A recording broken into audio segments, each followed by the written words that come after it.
Hello, good afternoon. This is Myesha Marie coming to do our Reading the Bible together. And today we'll be reading Numbers chapter 15 from the New Living Translation. Hope you all are having a terrific Thursday. Try to keep these days together. Well, we're going to go ahead and get started because I have something in a few minutes.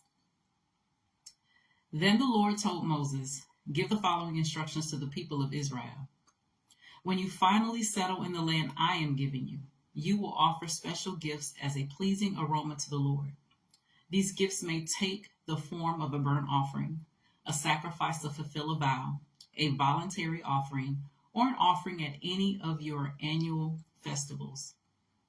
And they may be taken from your herds of cattle or your flocks of sheep and goats. When you present these offerings, you must also give the Lord a grain offering of 2 quarts of choice flour mixed with 1 quart of olive oil. For each lamb offered as a burnt offering or a special sacrifice, you must also present 1 quart of wine as a liquid offering. If the sacrifice is a ram, give a grain offering of 4 quarts of choice flour mixed with a third of a gallon of olive oil, and give a third of a gallon of wine as a liquid offering. This will be a pleasing aroma to the Lord. When you present a young bull as a burnt offering or as a sacrifice to fulfill a vow or as a peace offering to the Lord, you must also give a grain offering of 6 quarts of choice flour mixed with 2 quarts of olive oil, and give 2 quarts of wine as a liquid offering.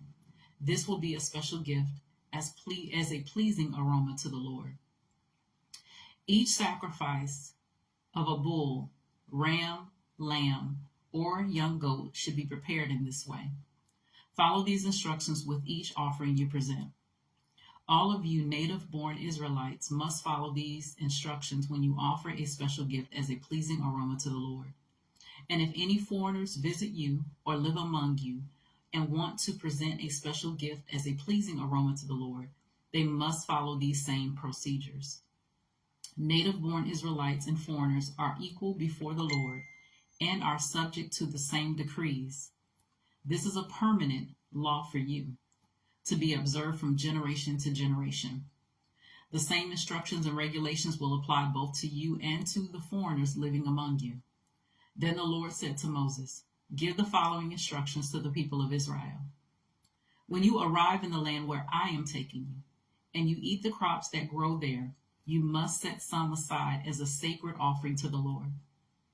Present a cake from the first of the flour you grind, and set it aside as a sacred offering, as you do with the first grain from the threshing floor. Throughout the generations to come, you are to present a sacred offering to the Lord each year from the first of your ground flour.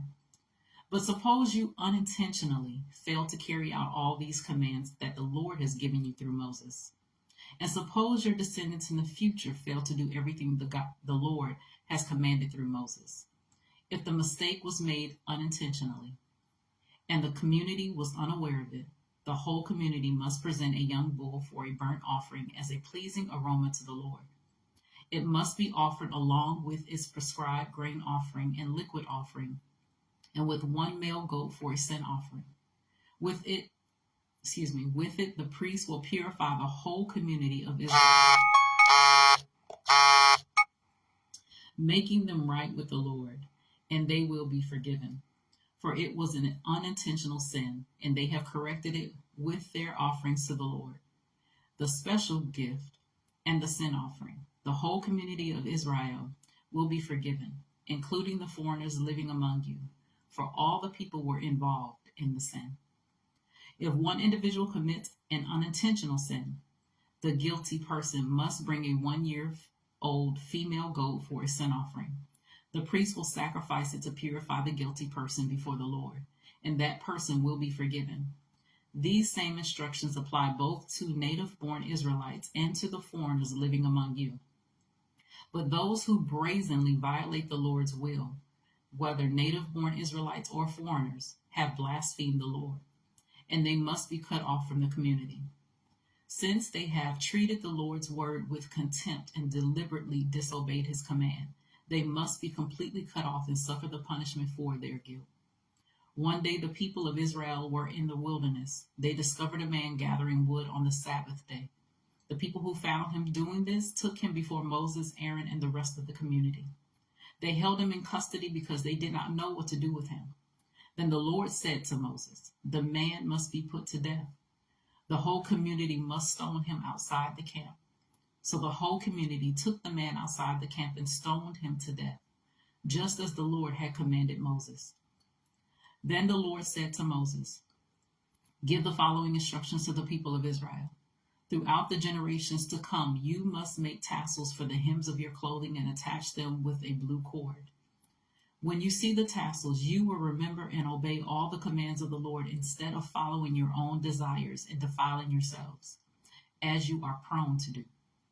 The tassels will help you remember that you must obey all my commands and be holy to your God. I am the Lord your God who brought you out of the land of Egypt, that I might be your God. I am the Lord your God." So that was Numbers chapter 15 from the New Living Translation.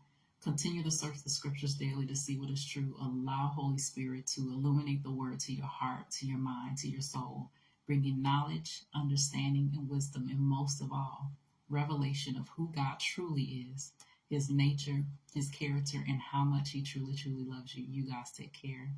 God bless, and we'll see each other, Lord willing, tomorrow.